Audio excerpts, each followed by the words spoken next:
안녕하세요. 하나님의 말씀을 배달합니다. 요교교회 허용범 전도사입니다. 오늘의 본문 말씀은 사무엘상 31장 1절에서 13절까지 말씀인데요.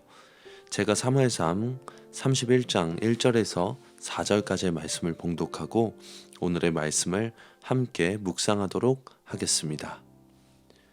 블레셋 사람들이 이스라엘을 침해 이스라엘 사람들이 블레셋 사람들 앞에서 도망하여 길보아 산에서 엎드려져 죽으니라. 블레셋 사람들이 사울과 그의 아들들을 추격하여 사울의 아들 요나단과 아비나답과 말기수아를 죽이니라.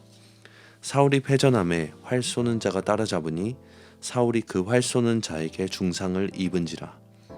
그가 무기를 든 자에게 이르되 내 칼을 빼어 그것으로 나를 찌르라. 할례 받지 않은 자들이 와서 나를 찌르고 모욕할까 두려워하노라 하나. 무기를 든 자가 심히 두려워하여 감히 행하지 아니하는지라. 이에 사울이 자기 칼을 뽑아서 그 위에 엎드러 치매. 이스라엘의 사해는 염도가 매우 높아서 인체가 가라앉지 않는다고 합니다. 하지만 물에 들어갈 때 지켜야 할 안전 수칙이 존재한다고 하는데요. 그것은 절대로 헤엄을 쳐서는 안 되는 것이라고 합니다. 부력이 높아서 가만히 누우면 저절로 몸이 뜨는 안전한 물이지만 물에 빠질까봐 걱정하여 몸에 힘을 주게 되면 몸의 균형을 잃고 허우적거리게 됩니다. 그러면 바닷물이 눈에 들어가게 되는데 사해물은 다량의 광물질을 함유하고 있어서 눈에 들어가면 몹시 쓰리고 아프다고 합니다. 수영을 한다고 첨벙거리다가는 자신이나 또는 옆에 있는 사람의 눈에 물이 들어가서 오히려 위험해질 수 있다고 합니다. 즉, 결국 모든 사람에게 공통된 주의사항은 힘을 빼고 가만히 바닷물에 몸을 맡기고 누워야 한다는 것입니다.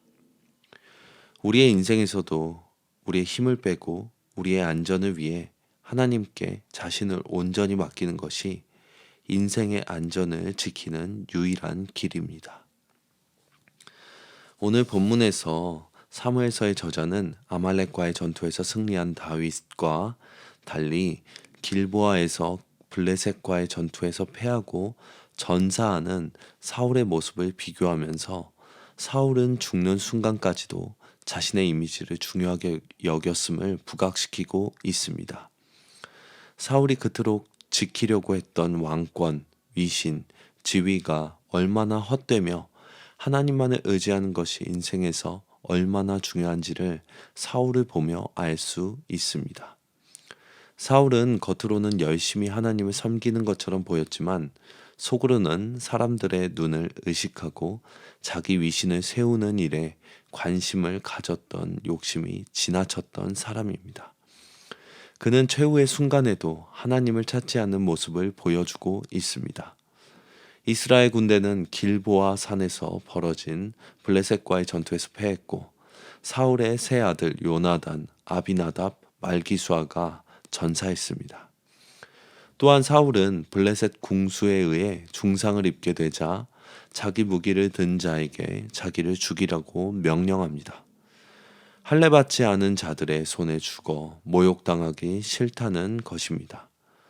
그는 다윗이 엔게디와 십광야에서 자기를 죽일 수 있는 기회가 있었는데도 죽이지 않은 이유가 회개에 있음을 끝까지 깨닫지 못했던 것인지 혹은 인정하기 싫었던 것인지 어찌됐든지 하나님께 마지막까지 마음을 들이지 않는 모습을 볼 수 있습니다. 하나님께서 세우셨지만 사람의 방법을 의지하며 결국은 몰락하게 된 사울의 말로는 참으로 비참합니다. 이렇게 사울의 집안이 블레셋에 의해 멸절을 당하자 이스라엘 백성은 살던 성읍들을 버리고 도망했으며 그 성읍들은 블레셋의 영토가 되고 말았습니다. 다윗은 아말렉으로부터 빼앗긴 것을 되찾아왔지만 사울은 이미 소유하고 있었던 영토를 빼앗겼다는 점에서 또 다른 대조를 보여주고 있습니다. 사울이 죽고 나서 세상은 사울 왕을 향한 어떠한 대우도 없었습니다. 그 당시 시신이 땅에 묻히지 못했다는 것은 최고의 모욕 중에 하나였다고 합니다. 다행히도 길르앗 야베스의 주민들이 사울과 그 아들들의 시신을 거두어 야베스에서 화장하고 금식하며 애도한 덕에 그 시신이 들짐승들의 먹이가 되는 최악의 상황까지는 이르지는 않았습니다.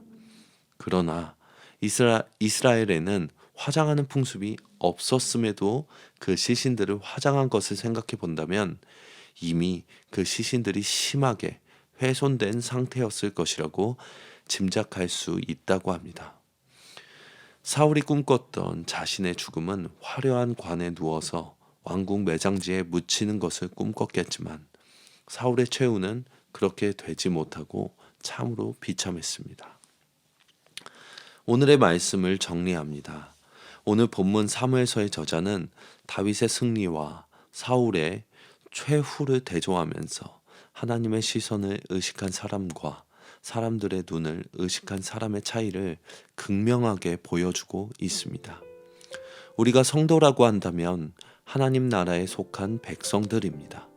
매 순간 하나님께서 인도하시는 방법이 이해되지 않더라도 언제나 완전하시고 선하신 그 하나님만을 의지하고 사랑하며 나아가시는 하루가 되시는 요셉 청년이 되시길 바랍니다. 적용하겠습니다. 혹시 현재 하나님만을 간절히 의지할 수밖에 없는 상황에 있지는 않으신가요? 오늘 본문의 다윗처럼 하나님만을 의지할 수 있도록 하나님께 기도합시다. 아멘.